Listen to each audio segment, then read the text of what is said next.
Quero saudar a todos com a graça e a paz do nosso Senhor Jesus, amém?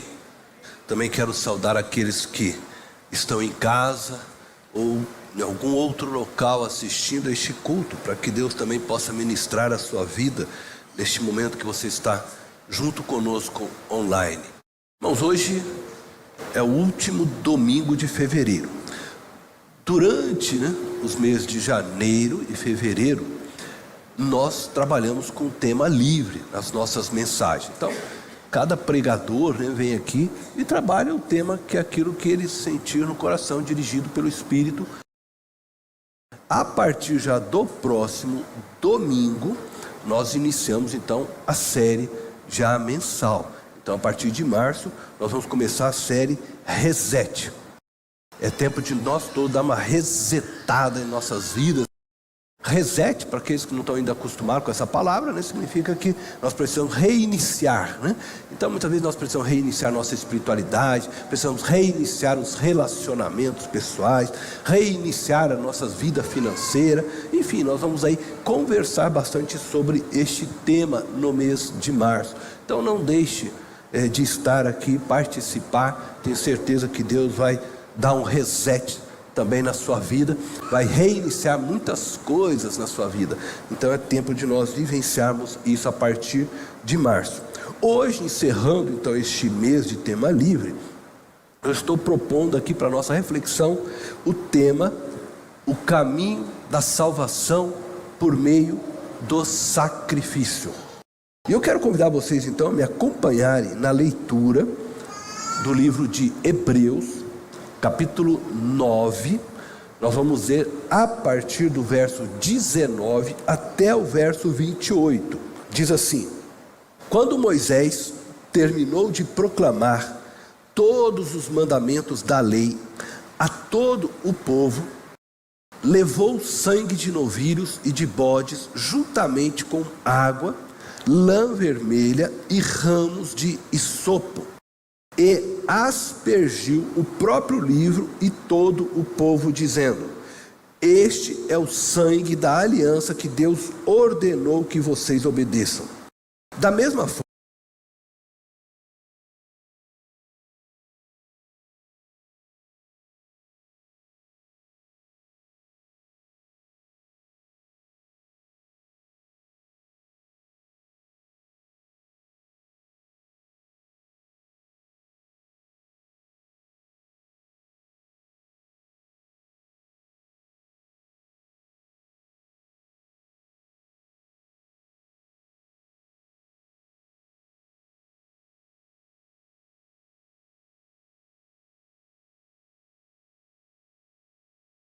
levou sangue de novilhos e de bodes, juntamente com água, lã vermelha e ramos de hisopo, e aspergiu o próprio livro e todo o povo, dizendo: este é o sangue da aliança, agora preste atenção, que Deus ordenou que vocês obedeçam. Então, esta aliança foi estabelecida pelo próprio Deus. Este modelo de aliança instituída pelo sangue foi estabelecida pelo próprio Deus. Quando nós pensamos em sacrifício, logo nos vem à mente a ideia de termos de fazer algo que está além de nossas capacidades, ou a ideia de algum culto macabro, muitas vezes, de algo que está relacionado com o diabo.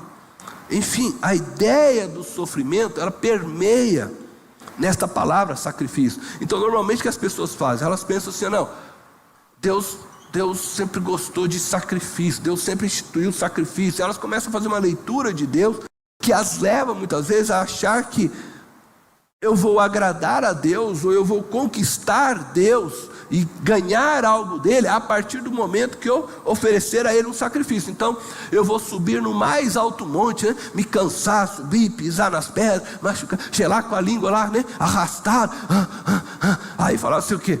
Deus olhar para mim e sentir pena de mim, porque nossa, olha o sacrifício que ele fez para poder chegar até mim, E as pessoas têm esse tipo de pensamento: eu vou carregar uma cruz daqui até tal local, porque aí eu vou estar mostrando para Deus: olha o sacrifício que eu fiz, olha o meu esforço, e Deus vai ter pena de mim. As pessoas associam que Deus gosta de sacrifício, e nós vamos perceber que não é isso. O O sacrifício foi instituído por Deus, mas tinha um fim: apontar para Cristo, apontar para aquilo que Ele iria realizar em Cristo por nós pecadores. Não que Ele tenha prazer no nosso sofrimento. Se você então castigar o seu corpo, se bater, aí Deus vai ficar com dó, Deus vai ter pena de você, vai fazer algo por você. Não é essa a ideia. Mas ao longo da história do homem, o homem veio distorcendo isso. E o homem veio pensando que sacrificando o corpo vai agradar a Deus. E não é esse o conceito. Então vamos entender um pouco disso. Quando nós pensamos em sacrifício na visão do Antigo Testamento, nós nos lembramos sim dos carneiros, das novilhas, dos ovelhas, esses animais que foram imolados, e oferecidos a Deus. Mas nós precisamos entender que a palavra hebraica para sacrifício é a palavra korban. Ela significa aproximar-se. Essa palavra, ela é derivada da raiz. E aqui, se eu pronunciá-la errada, porque eu não sei realmente a pronúncia certa dessa palavra, ela é derivada da raiz desta palavra que é, eu acho que sim, deve se pronunciar kareb, que significa aproximar. Portanto, o propósito do sacrifício é de você se aproximar de Deus, é você ganhar intimidade com o Senhor. Esse era o propósito do sacrifício quando era feito no Antigo Testamento. Quando uma pessoa buscava então se aproximar de Deus, ela tinha essa necessidade de oferecer um sacrifício. Por quê? Porque através desse sacrifício era feito a expiação, que do hebraico, é a palavra kippur, se é que é assim que se pronuncia, Esse verbo vem lá do substantivo, que significa resgatar por um substituto. Veja só, então, quando eu quero me aproximar, eu faço um sacrifício. A palavra sacrifício está falando disso, me aproximar, eu ofereço. Este sacrifício, ele tinha por trás o objetivo de fazer expiação. Então o que isso significa? Significa que aquele sacrifício me substituía diante de Deus. Isto é, o sangue daquele animal, ao ser derramado, servia para pagar o preço do meu pecado, para que eu pudesse me aproximar de Deus. Porque Deus é santo, santo, santo. Você não pode se aproximar de Deus em pecado. Você não pode se aproximar de Deus sem você estar de acordo com aquilo que Ele, Deus, é e estabelece. Isso já nos mostra que a nossa adoração, ela não pode ser feita de qualquer forma. Não é do jeito que eu acho, é do jeito que Deus estabelece para nós. Não é do jeito que eu quero, é do jeito que Deus nos ordena a fazê-lo. Porque se você se apresentar a Deus do seu jeito, do jeito que você está trazendo para Deus fogo estranho, você precisa adorá-lo segundo aquilo que Ele te ensina, segundo aquilo que Ele passa a nós. Lembre-te, o Senhor, Ele não se agrada de sacrifícios, não, mas de corações quebrantados e contritos. O Senhor procura em nós homens e mulheres que o adorem em espírito e em verdade. Mas nós precisamos compreender essa verdade. Como eu disse, no Antigo Testamento isso tudo era sombra, para nós entendermos também a nossa relação com Deus hoje. Para que nós possamos entender que eu preciso prestar a Deus um culto que é agradável, que é santo, que é segundo aquilo que Ele estabeleceu, e não segundo o que eu penso ou o que eu acho. Porque eu posso muitas vezes entender algo, mas o que eu estou fazendo fere ao próprio Deus. E às vezes as pessoas, na sua inocência, elas acreditam que vão chegar até Deus, por exemplo, por meio de santos que já morreram. Elas não fazem por mal, mas aquilo para Deus é abominação, é algo que Deus rejeita, é algo que Deus não aceita. Por quê? Porque aquilo contraria tudo que ele ensinou. Então não é só uma questão, não, eu chego lá com o meu coração do jeito que eu... Não, é só uma questão de boa vontade. Não, nós precisamos adorar, ter o coração sincero, ter boa vontade, mas também precisamos compreender o que Deus ensina, para que nós não venhamos ferir a Deus, e aí nós sermos feridos. Porque Deus, ele é santo e ele é justo. Por isso é importante compreendermos.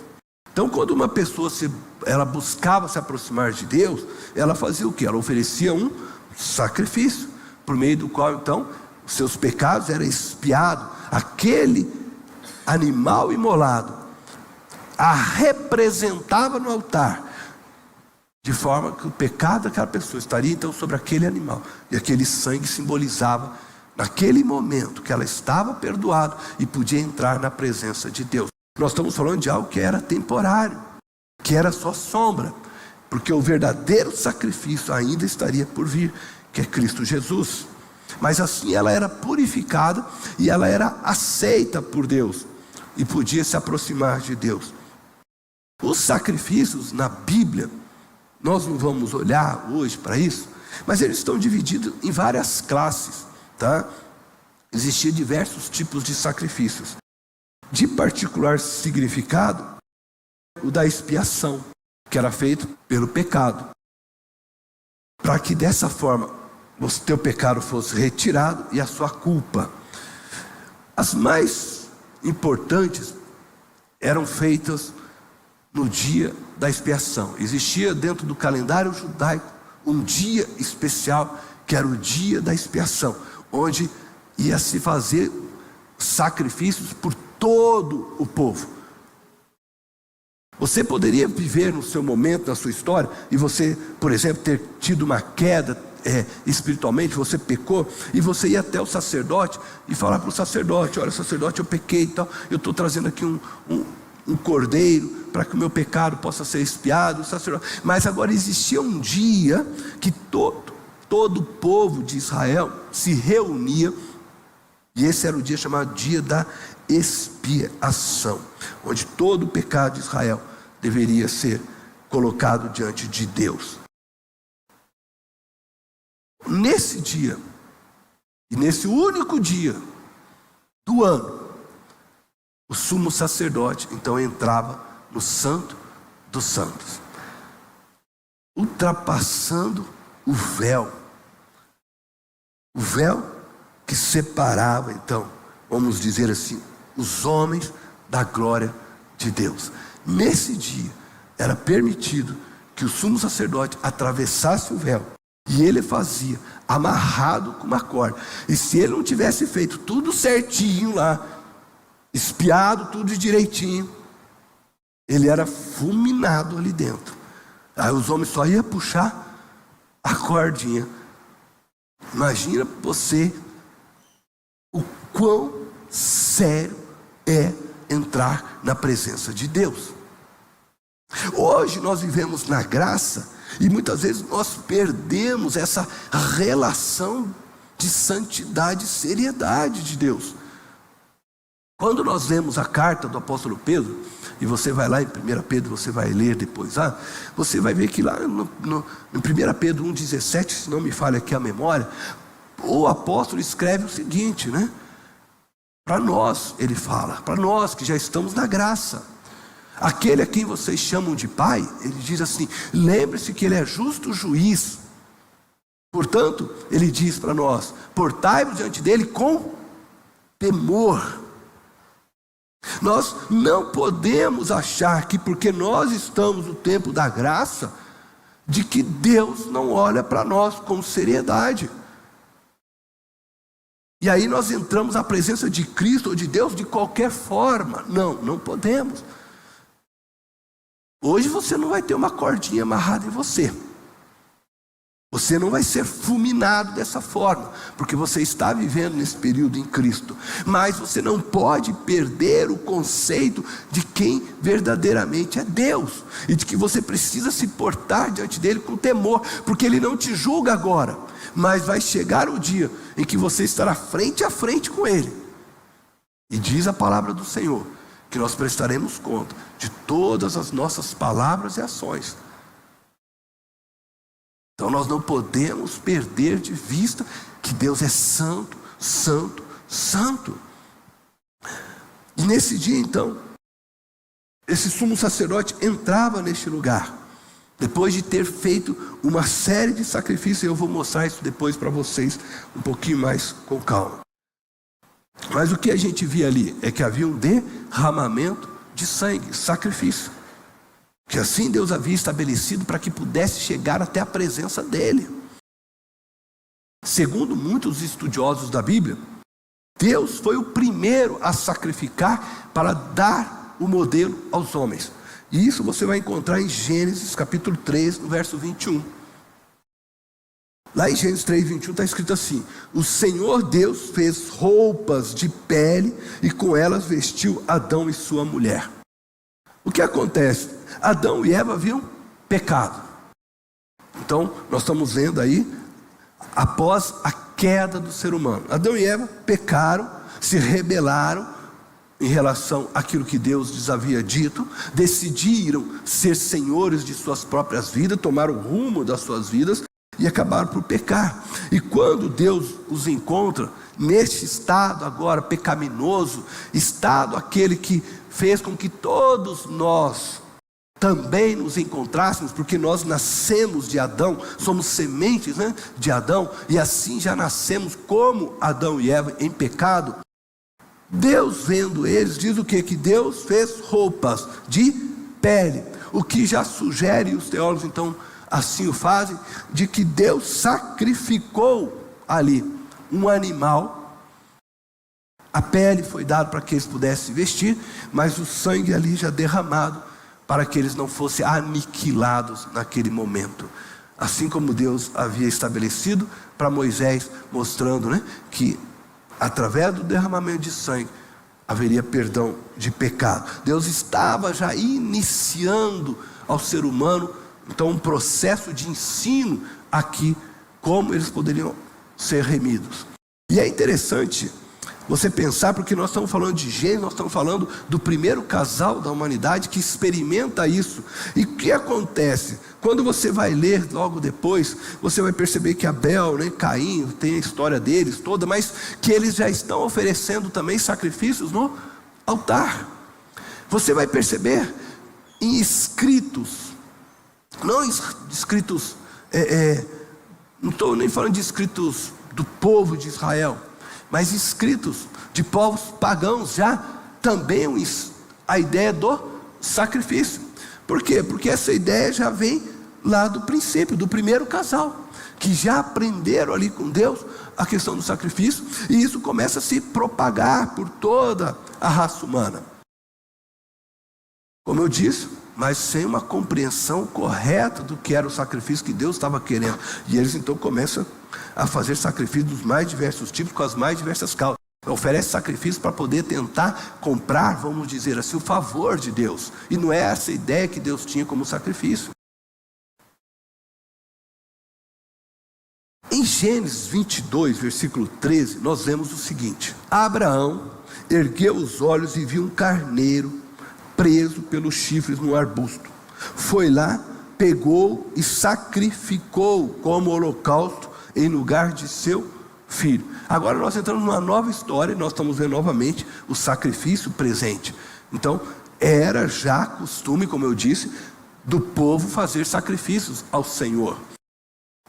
E Deus, nessa história, sem a gente delongar nela toda, Deus havia pedido para Abraão oferecer o seu filho Isaque como sacrifício. Imagina o que passou na mente, no coração de Abraão. Mas Abraão ouve Deus e vai. Chama Isaque, seus servos, e aqueles homens estavam levando a lenha. Abraão lá com o cutelo. Até que chega num determinado momento, determinado local, aonde ele ia subir, né, para fazer o sacrifício. Aí ele pede para que os servos ficassem ali, e agora ele ia subir sozinho com Isaac. Aí Isaac percebe, naquele momento, que está faltando aqui o principal, o cordeirinho, para o sacrifício. Aí ele vira para o pai e diz: pai, eu estou vendo o cutelo, eu estou vendo a lenha, né? Mas cadê o cordeiro? Abraão diz: o Senhor proverá. Mas Abraão sabia que Deus havia pedido dele o seu filho. E aí ele vira para os seus servos, veja que coisa, ele pensou: eu vou subir até lá, vou sacrificar meu filho. E aí diz para os servos: aguarde aqui, porque eu vou retornar com meu filho. Nós retornaremos, ele diz. Ele tinha fé de que alguma coisa Deus ia fazer, até mesmo se fosse necessário ressuscitar o filho dele. E ele sobe, coloca o filho sobre o altar, o amarra, e então ele levanta o cutelo para fazer o sacrifício do filho, crente que Deus iria dar a ele a vida novamente. A palavra de Deus nos mostra isso. Mas quando ele está ali, então ele ouve a voz, né, do anjo que diz para ele, e aí ele ergue os olhos, e é o texto que a gente vê, e ele vê um carneiro preso, e aí Deus fala para ele: sacrifica esse carneiro no lugar de Isaac, o teu filho. Deus estava fazendo um teste com Abraão, é verdade, mas Deus, mais do que isso, Deus estava ensinando novamente que Ele iria prover um cordeiro para a nossa salvação, que Ele iria prover aquele que seria sacrificado de uma vez para todos sempre por nós pecadores. Então o sacrifício que era oferecido como meio para se aproximar de Deus e fazer a expiação dos nossos pecados, lá no livro de Deuteronômio, no capítulo 21, do verso 1 a 9, Moisés determinou que no caso, por exemplo, de um assassinato sem solução, os anciões da cidade deveriam declarar a inocência da pessoa, uma vez que aquele assassinato não tinha solução, e oferecer um sacrifício em lugar do assassino. Então o sacrifício removia a culpa daquele que havia cometido tal erro, e assim ele poderia voltar a se relacionar com Deus. Nós podemos ver, por exemplo, por meio também dessas passagens, que essa substituição sacrificial, ela foi criada pelo próprio Deus. Era por meio do sacrifício do sangue derramado que era feita a expiação, e o pecador era aceito por Deus. Então aquele animal substituía o pecador. Jesus fez isso por nós na cruz. Jesus nos substituiu. Nós deveríamos ter morrido na cruz, nós deveríamos ter pago o preço das nossas iniquidades, mas Jesus foi este cordeiro. Assim disse o próprio João, não é? O Batista, ele afirmou: eis o cordeiro de Deus que tira o pecado do mundo. Veja só Levítico capítulo 17, versículo 11. Está escrito assim: pois a vida da carne está no sangue. Deus está dizendo, e eu o dei a vocês, para fazerem propiciação por si mesmos no altar. É o sangue que faz propiciação pela vida.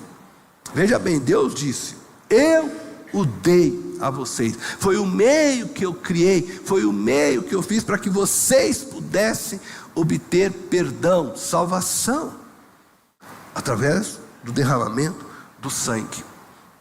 E assim a gente precisa pensar no sistema sacrificial, nesse modelo que foi dado por Deus, que foi instituído por Deus. Então não tem nada a ver quando a gente fala de sacrifício que Deus espera, com aquele tipo de sacrifício que muitos pregadores e pastores por aí afora exigem das pessoas. Não tem nada a ver. O Novo Testamento, ele também reconhece a verdade que foi o próprio Deus que instituiu este modelo sacrificial para que nós pudéssemos ser remidos dos nossos pecados, para que nós pudéssemos ser salvos. 1 João capítulo 4, no verso 10, nisto consiste o amor, não em que nós tenhamos amado a Deus, mas em que Ele nos amou e enviou o seu Filho como propiciação pelos nossos pecados.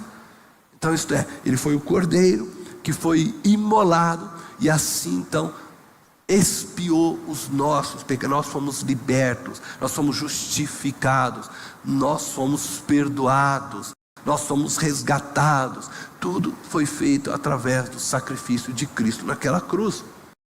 João agora está afirmando também esta verdade, porque Deus assim fez.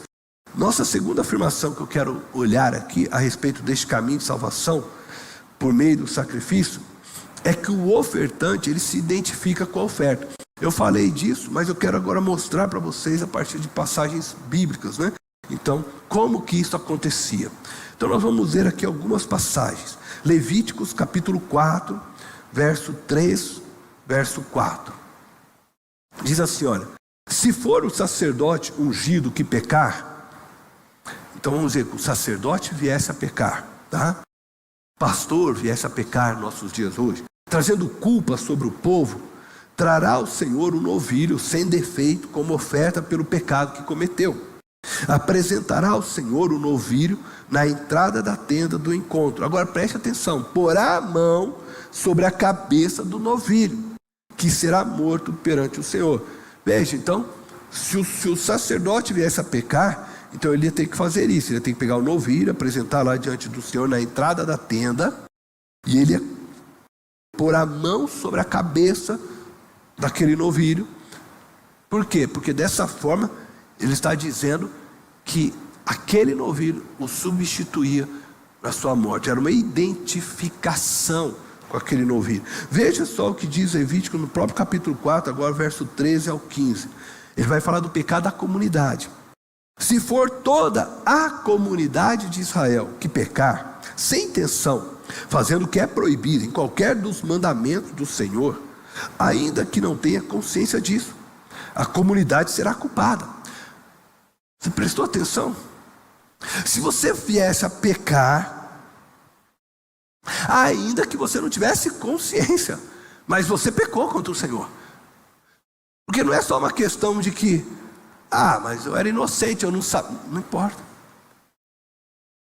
Você pecou contra o Senhor, você fez algo que abomina a Deus, você fez algo que desrespeitou a Deus, você feriu a glória de Deus. Aquilo era pecado. Então ele está dizendo, né? Ainda que não tivesse intenção, ele fala. Aí ele vai dizer assim: quando tiver consciência do pecado que cometeu, a comunidade trará um novilho como oferta pelo pecado e o apresentará diante da tenda do encontro. Quem que vai trazer? A comunidade, tá? Então aqueles que eram o príncipe, que a gente chamava naquele tempo cabeça, né, daquela tribo, ele ia lá representando a comunidade, ia levar o novilho, ia levar lá para ser oferecido como oferta de pecado. Aí fala lá: as autoridades da comunidade porão as mãos sobre a cabeça do novilho. Então, aquele que era o representante da tribo de Judá, o representante da tribo Manassés, que era o líder, o cabeça, vai lá, eles vão colocar as mãos sobre a cabeça daquele novilho perante o Senhor. E o novilho será morto, então, perante o Senhor. Mais uma vez, como que? Forma de identificarem com aquele novilho. É como se dissesse: esse novilho é nosso aqui morrendo. E assim, o pecado deles era perdoado naquele momento.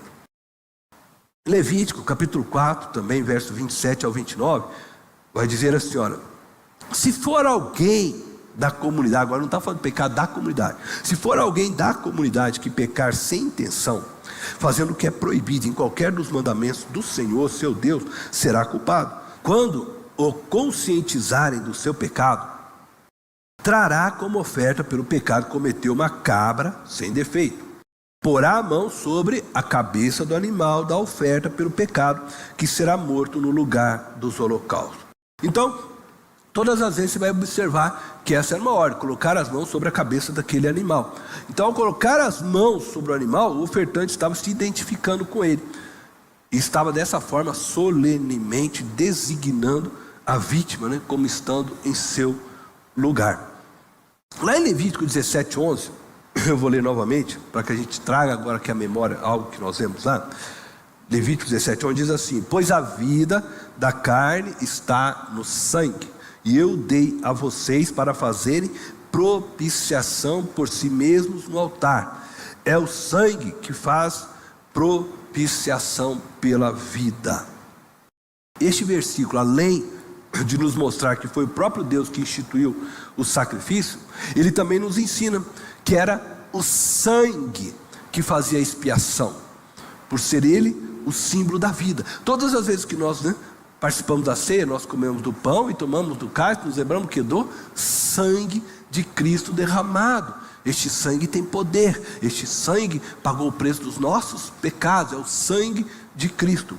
Então, uma vida era sacrificada em favor de outra, de tal forma que a vida sacrificada levava o pecado, assumia a condenação do pecado do outro.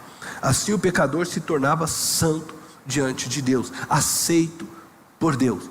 Mas de fato, nós precisamos entender que tudo aquilo era só sombra. O sacrifício real viria ainda a acontecer em Cristo. Então, aquelas pessoas estavam sendo, na verdade, aceitas por Deus ainda pela graça de Deus. Porque de fato o sangue do animal não tinha o poder verdadeiro para pagar o preço do pecado daqueles homens. Ele era o ensino, ele era símbolo, era sombra do que Cristo viria a fazer. E o sangue de Cristo verdadeiramente é que traz perdão a todos nós pecadores, tanto da geração passada, do Antigo Testamento, quanto a nós hoje do Novo Testamento, do Novo Pacto. Segundo a palavra de Deus, todos nós nascemos possuidores de uma natureza pecaminosa.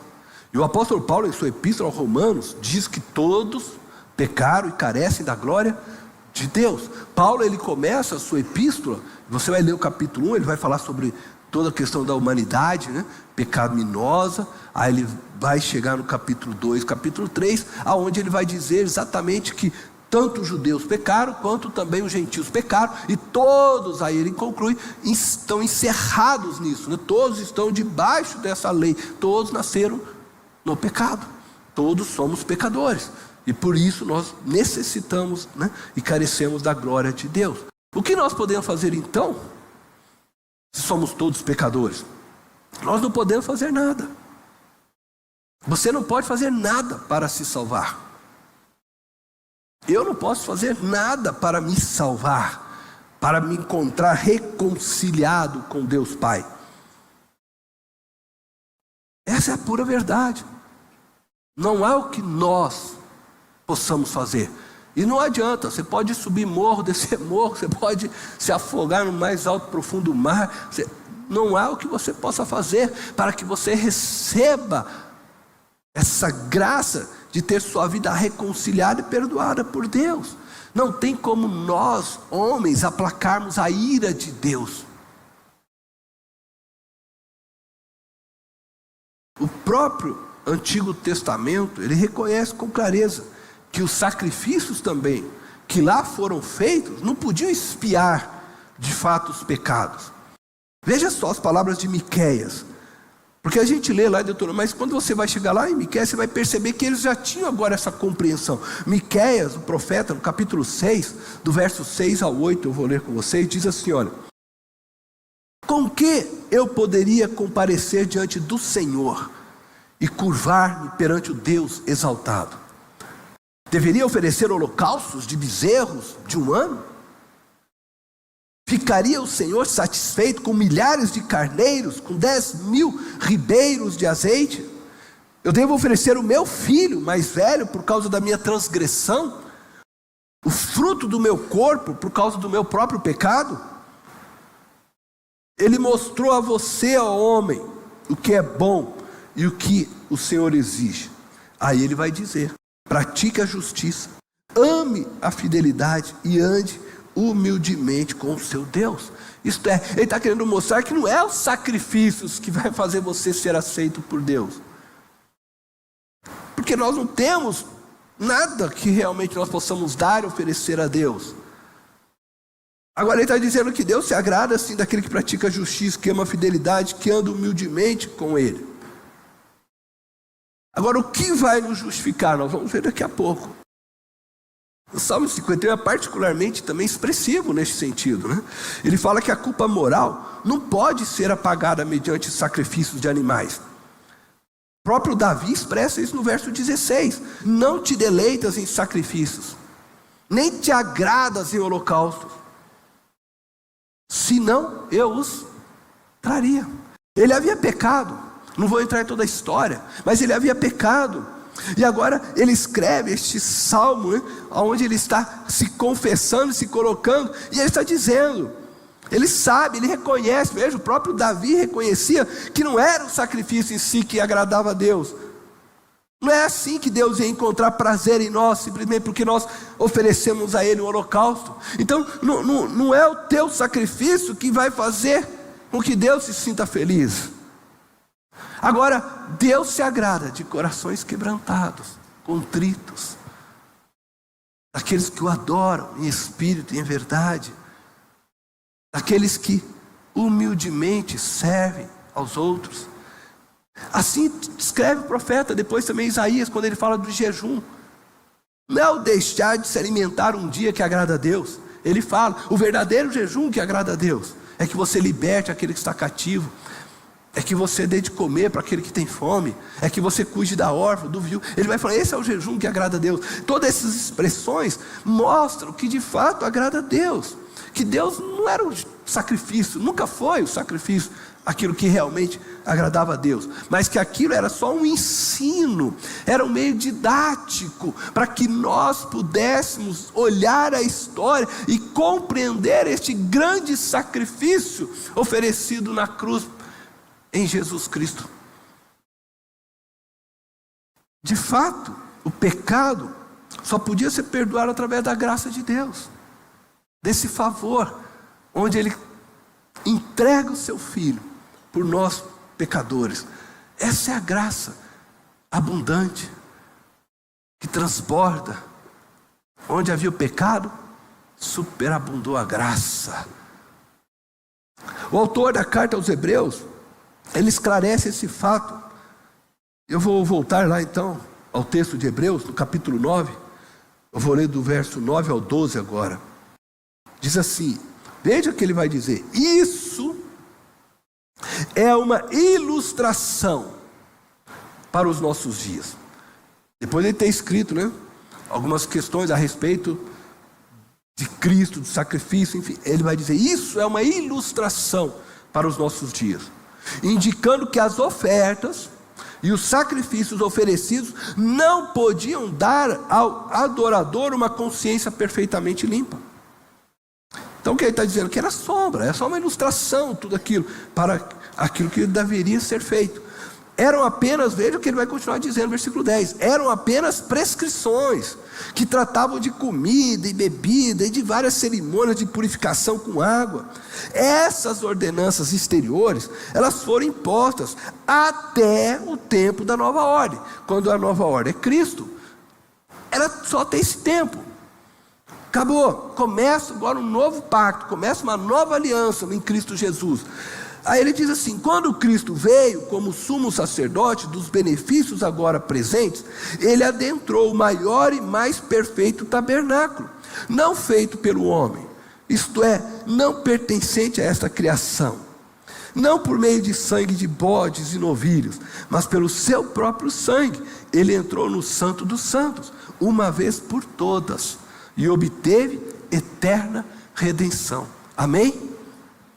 O texto diz que quando Cristo veio como sumo sacerdote, ele obteve para nós eterna redenção. Aleluia. Ele obteve, nós não temos como obter isso, né? Nós não tínhamos como fazer isso, mas Ele obteve. E agora quando nós cremos nele, quando nós olhamos para Ele que Ele fez aquela cruz, nós entendemos isso. Por isso Deus vem nos ensinando, desde lá do princípio, o que seria feito, para que nós pudéssemos entender. E agora que a nossa mente conseguiu compreender, e eu posso dizer, sim, Jesus, eu creio nesta verdade, eu aceito como sacrifício que foi feito por minha vida, por meus pecados. Sim, Jesus, eu entendo agora, e eu me coloco diante do Senhor como teu servo a partir de agora. Eu quero viver para ti, eu reconheço o Senhor como meu Salvador. Quando nós fazemos isso, então, o que Cristo fez na cruz é imputado em mim.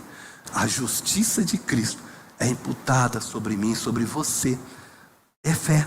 Por isso que a salvação é um ato da graça de Deus. E é mediante a fé, não por obras.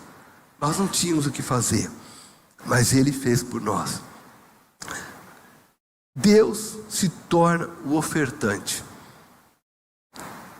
Ele mesmo concedeu o Cordeiro, o seu Filho, para que morresse por nós. Assim como nós vemos aí em Abraão, Ele fez agora conosco, a humanidade. E o seu Filho Jesus, o que Ele fez? Ele se identificou conosco. Ele morre como homem. Ele nasceu da semente da mulher, nasceu e foi homem. Homem como nós.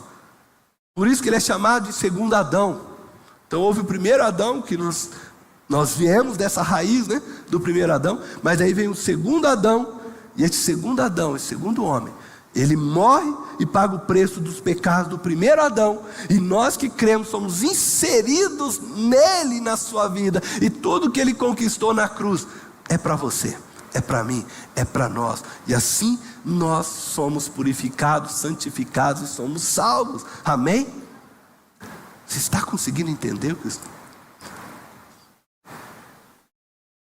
Jesus então se identificou conosco. Era mais ou menos o que? Aquela situação de colocar as mãos na cabeça do novilho. Jesus se fez homem. Ele veio, nos tocou sendo humano e morreu a nossa morte. E nós vemos essa verdade no texto de Filipenses, no capítulo 2, no verso 7 e o verso 8, como ele se identificou conosco. Paulo escreve isso de uma maneira muito bonita, né? Versículo 7 fala assim: mas esvaziou-se a si mesmo, vindo a ser servo, tornando-se semelhante aos homens, e sendo encontrado em forma humana, humilhou-se a si mesmo, e foi obediente até a morte, e morte de cruz. E em sua morte, então, ele levou sobre si a maldição da lei que nos condenava. Ele se fez maldito em nosso lugar, para que você seja bendito, para que você tenha vida eterna, para que você receba esta graça de viver eternamente na comunhão com o Pai, com o Filho e com o Espírito Santo. Cristo fez isso por você naquela cruz. E não importa a sua história, não importa de onde você veio, o que você fez até... Se você crê nesta verdade, ela é para você. E a nossa terceira afirmação, e a última que eu quero fazer nessa noite, a respeito deste caminho de salvação por meio do sacrifício, é que ela é finalizada em Cristo. Este caminho apontava para Cristo e foi válido até Cristo. A lei, ela foi colocada para ser aio, isto é, ela é condutora até Cristo. E nós já lemos nesse texto, até Cristo. Existe então um marco, a partir desse momento, quando Cristo se revela, quando Cristo se manifesta, então surge uma nova aliança. Por isso que você tem o primeiro pacto e o segundo pacto, a primeira aliança, a segunda aliança. E nós temos na própria Bíblia, você tem o quê? Antigo Testamento e um Novo Testamento. Algo novo foi feito. E Jesus fala, eu estou fazendo uma nova aliança convosco.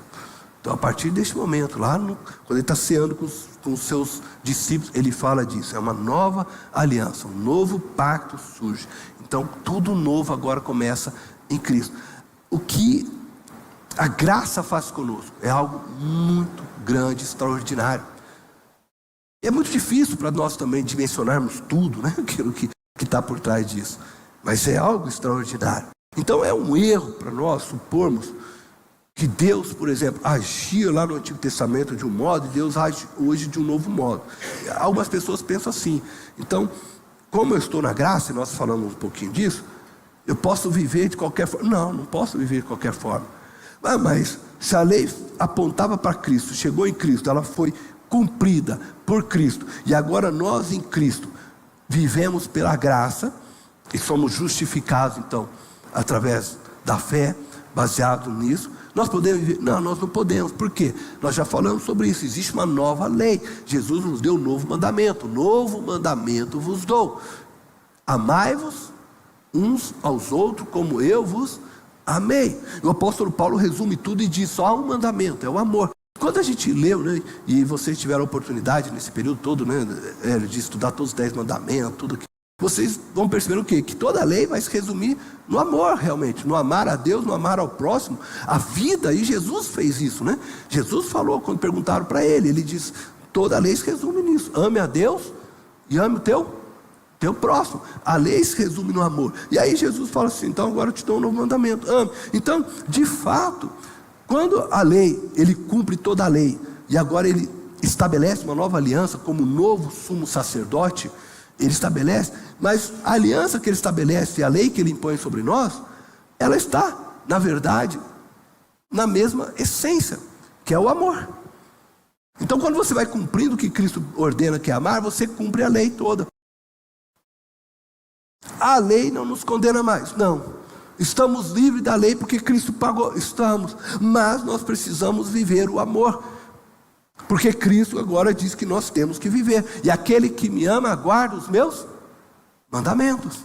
Então nós vivemos agora o amor. Então quando eu amo, eu não vou adulterar, porque eu não vou ferir meu próximo. Quando eu amo, eu não vou roubar, porque eu não quero tomar aquilo que não me pertence. Quando eu amo, eu não vou cobiçar o do outro. Por quê? Porque eu sei que aquilo pertence ao outro. Eu não posso ter esse tipo de sentimento. Quando eu amo, eu não vou ter idolatria na minha vida, porque eu sei que eu devo toda adoração ao meu único Deus.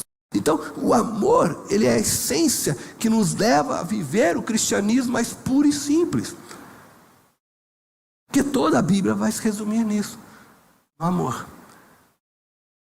E nós só fomos salvos porque Deus nos amou de uma maneira extraordinária e grandiosa, ao ponto de enviar o seu Filho Jesus Cristo para morrer pelos nossos pecados. E assim, nós cremos e recebemos a vida eterna. Então nós vivemos hoje, sim, nós vivemos a lei do amor. Precisamos amar. Quando nós não amamos, nós falhamos, nós pecamos. Por isso Paulo diz, né, que só tem uma coisa que ele é devedor: do amor. Porque isso não se extingue mais. Todas as outras coisas vão deixar de existir. Então, se o pecado já foi pago, a lei não tem mais do que me acusar, porque eu já estou liberto em Cristo. Não tem mais sentido. Quando eu entrar na glória, eu já entrei na vida de Cristo na glória. Por isso que Paulo fala: nós já estamos assentados com Cristo. Eu estou entre o já e o ainda não, mas pela fé eu já estou vivendo com Cristo tudo aquilo que Ele na cruz conquistou por mim. Então já não tem mais sentido todas aquelas coisas que eram sombras. Por quê? Porque em Cristo tudo isso já está cumprido. Em Cristo eu já vivo liberto da escravidão da lei. Paulo diz: não somos mais escravos da lei. Hoje o Hélio explicou isso bem. Nós não somos mais escravos da lei. Já estamos libertos em Cristo. E agora a gente tem o potencial do Espírito Santo para nós vivermos aquilo que Deus espera de nós, para que nos amemos uns aos outros, como Ele nos amou. Como poderia Deus salvar a humanidade? Sendo Ele um Deus de amor, sendo Ele santo, sendo justo ao mesmo tempo. Como poderia Deus salvar o homem, né, nesse sentido, satisfazendo todo o seu ser? Porque naquela cruz, quando Cristo morreu, Deus estava também satisfazendo todo o seu ser. Deus não podia simplesmente chegar e passar por cima do pecado. Deixa para lá, vamos tocar a vida. Não, porque Ele é justo.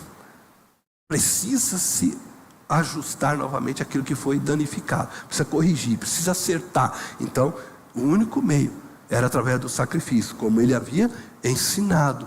E por isso agora, Ele sendo um Deus de amor, sendo Ele justo, e Ele sabia que precisava pagar o preço, Sendo Ele santo, o que Ele faz? Ele mesmo se sacrifica através de seu Filho Jesus. Pai, Filho e Espírito Santo na eternidade elabora este plano lindo, perfeito, aonde o Filho então vem como cordeiro, se faz homem, morre a nossa morte, e assim o juiz que é justo vê cumprido a lei, da qual era necessário o derramamento do sangue, para que houvesse perdão dos pecados. O sangue foi derramado pelo Filho. O justo juiz, Pai, agora pode dizer para nós, para mim, para você: você está perdoado. Você está perdoado, porque Cristo na cruz pagou o preço pelos seus pecados. E porque Cristo pagou o preço pelos seus pecados, o véu foi rasgado. Você pode agora entrar na presença de Deus. Mas, querido, eu volto a dizer aqui: não perca na sua jornada de fé a noção de quem é Deus. Deus é santo, santo, santo. Não é porque Cristo pagou o preço que você vai viver uma vida de qualquer forma. Lembra, Ele espera que você viva em santidade. Ele espera que você cumpra a lei do amor para com o teu próximo, para com o teu marido, para com a tua esposa, para com os teus filhos, para com o teu patrão, para com o teu empregado, para com o teu pastor, para com as tuas ovelhas, nós pastores. Deus espera que a gente cumpra essa lei em todas as nossas relações. A lei do amor.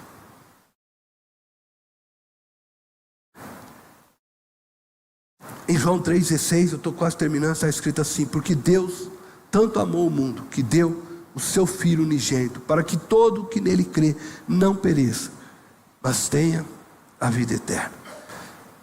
Devemos entender que Pai, Filho e Espírito fizeram essa obra de reconciliação juntos. Quando você vai ler a Bíblia, você vai perceber sempre que Pai, Filho e Espírito estão nessa obra. O Espírito nos convence de todo pecado, de toda justiça, juízo. Nos faz ver o Filho que na cruz se ofereceu porque Ele amou o Pai e sabia que o desejo do Pai, segundo as palavras do apóstolo Paulo a Timóteo, é que todos os homens chegassem ao pleno conhecimento da salvação. Pai, Filho e Espírito trabalham para que você seja salvo, para que nós sejamos salvos, né? Tudo isso, querido, tudo isso que nós falamos, segundo as palavras do apóstolo Paulo, 2 Coríntios, capítulo 5, 18, 19, provém de Deus. Tudo isso provém de Deus, que nos reconciliou consigo mesmo por meio de Cristo e nos deu o ministério da reconciliação. Ou seja, Deus em Cristo estava reconciliando consigo o mundo, não lançando em conta os pecados dos homens, e nos confiou então esta mensagem da reconciliação. Confiou a mim e a você esta mensagem. Nós devemos agora continuar proclamando esta mensagem. Eu vou concluir, mas eu vou trazer à memória o que nós, como igreja, queremos. Eu quero concluir com Hebreus 9, 28. O texto que nós vemos, vou retornar lá. Hebreus 9, 28. Diz assim: assim também Cristo foi oferecido em sacrifício uma única vez, para tirar os pecados de muitos. E aparecerá segunda vez, não para tirar o pecado, mas para trazer salvação aos que o aguardam. Aparecerá uma segunda vez. Ele voltará. Ah, mas estão falando aí. Ele voltará. Cristo se ofereceu para tirar o pecado da humanidade. Ele veio primeiro para ser cordeiro, mas Ele voltará para reinar para todo sempre. Cabe a nós proclamarmos esta verdade. Eu quero falar para você então do nosso compromisso missionário, porque tem a ver com o proclamar esta verdade, tem a ver com proclamar o anúncio de que Cristo é o Cordeiro de Deus que tira o pecado do mundo. Se você pela manhã não pegou o compromisso missionário, eu gostaria muito que você pegasse esse compromisso nesta noite. Tá? Por favor. Então, se você não pegou pela manhã, você não esteve aqui de manhã, você pode pegar. Se você pegou pela manhã, você já preencheu, vai trazer, nós vamos ter o nosso tempo de trazer o compromisso e depositá-lo aqui. Mas deixa eu explicar um pouco para você o que é o nosso compromisso missionário. Nossa igreja, nós temos como objetivo obedecer o que Cristo nos ordenou. Como recebemos este ministério da reconciliação, nós temos como objetivo pregar o evangelho a todas as nações, a todos os povos, em Itapevi. Então nós temos alguns missionários que nós, como igreja, sustentamos. Vocês estão vendo aí na tela, e nós temos também na Amazonas o Renato e a Didi, que eram membros, né, de nossa igreja, que hoje estão pastoreando lá no Amazonas. Nós ajudamos esses missionários com R$600 mensais. Mas nós temos também aqui o Fernando do Suburbano, né, que é da congregação nossa aqui, que nós ajudamos. Nós temos o Ademir da Siloé. Nós ajudamos também fugiu aqui um nome, mas o orfanato que a nossa associação possui, né? Nós ajudamos. Lar Agrícola, obrigado. O Lar Agrícola, né, que é um orfanato, também prestamos ajuda dessa forma. Como nós levantamos ajuda?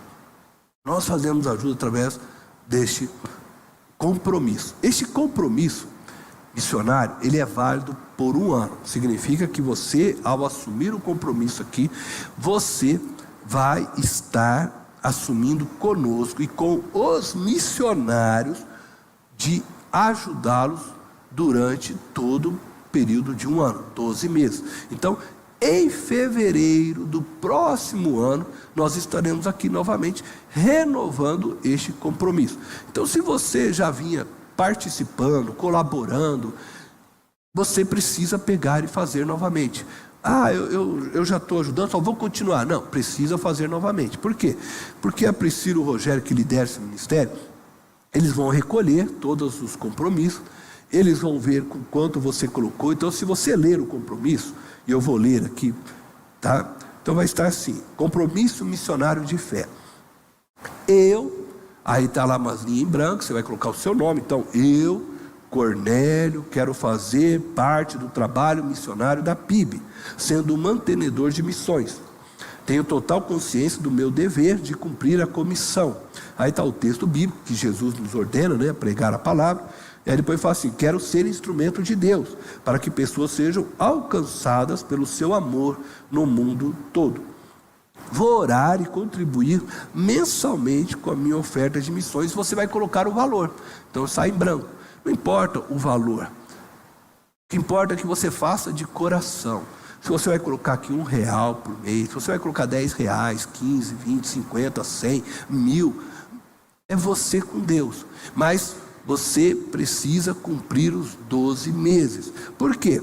Porque depois que nós pegarmos todos os compromissos, então o que ela vai fazer?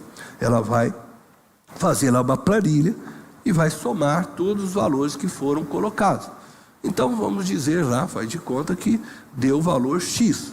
Ela vai pegar este valor X e ela vai entrar em contato com os missionários, vai dividir este valor para ajuda para eles. Hoje nós estamos ajudando R$600. Vai depender de quanto cada um vai contribuir, para saber se nós vamos conseguir ajudar com R$600 ainda, ou quem sabe, com a graça de Deus, até mais do que R$600 para cada um.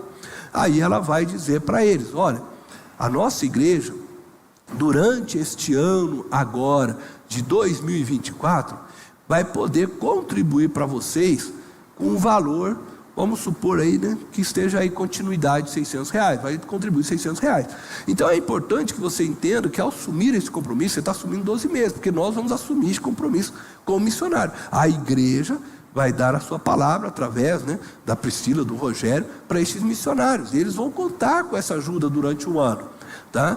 Então é importante, porque muitas vezes o que acontece? A pessoa assume o compromisso, aí no primeiro mês, legal. Segundo mês, pá. No terceiro mês passou apertado, opa, já tirou o dinheiro de missões. E aí esse missionário que está lá, ele está contando também com isso. E nem todo missionário, ele consegue trabalhar onde está. Alguns missionários conseguem fazer tenda, né, se virar um pouquinho e tal, que a gente fala, tem países que permitem. Então, por exemplo, você tem missionário que às vezes ele é formado em educação física e ele vai para determinado país e ele dá aula de esporte, ele pode fazer isso, ele se sustenta. Mas tem lugares que não tem como, os países não deixam. Então eles dependem inteiramente do nosso apoio, do nosso sustento, para eles poderem pregar esta palavra, falar do que Cristo fez naquela cruz, continuar anunciando esse caminho de salvação. Então, nós somos uma igreja que desejamos fazer parte disso, de pregar o Evangelho. Agora, quando você assumir este compromisso é separado, tá, do seu compromisso mensal com a igreja, daquilo que você traz para a igreja, o seu dízimo, a sua oferta mensal para a igreja. Então, eu vou dar tanto. Você não pode deixar de dar aquilo que vocês têm com a igreja, tá? Por quê? Porque a igreja também depende, sim, de você como instrumento de Deus para a sua manutenção. Então, não é, eu vou tirar da igreja e vou dar lá para o missionário. Não, da igreja eu devo dar para honrar a Deus, honrar aqueles que têm pregado a palavra para nós, que têm nos ensinado, para dar sustento a toda a estrutura, né, que aqui está. E vou ofertar algo. Aí é uma oferta, não é o teu dízimo, não é a oferta que você dá para a igreja, é uma outra oferta. Eu vou ofertar algo para missões. Então nós separamos tudo aquilo que vem para a igreja, que é dízimo e oferta para a igreja, é usado aqui para manutenção, para conserto, né, para o sustento de toda essa obra. E aquilo que vem para oferta missionária, aí você vai especificar a oferta missionária, vai para missões. É os missionários que recebem. Então nós procedemos dessa forma. Então eu gostaria muito que você participasse conosco, nos ajudasse a levar este evangelho. Nós queremos, né, poder aumentar esse valor de 600, queremos abraçar ainda mais missionários, além desses que eu já citei para vocês. Queremos, mas nós precisamos, né, da generosidade de vocês. Mas lembre-se, você vai assumir por 1 ano. Então, quando chegar fevereiro do próximo ano, nós vamos ter um novo compromisso. Aí, este pacto deixa de existir, nós vamos fazer um novo pacto, tá bom? Eu quero que nesse momento convidar você a fechar os teus olhos. Eu quero que você ore nesse sentido. E se você tem aí o compromisso, você não preencheu, faça isso agora, tá? E aí você vai trazer depois aqui no altar, nós vamos orar por eles.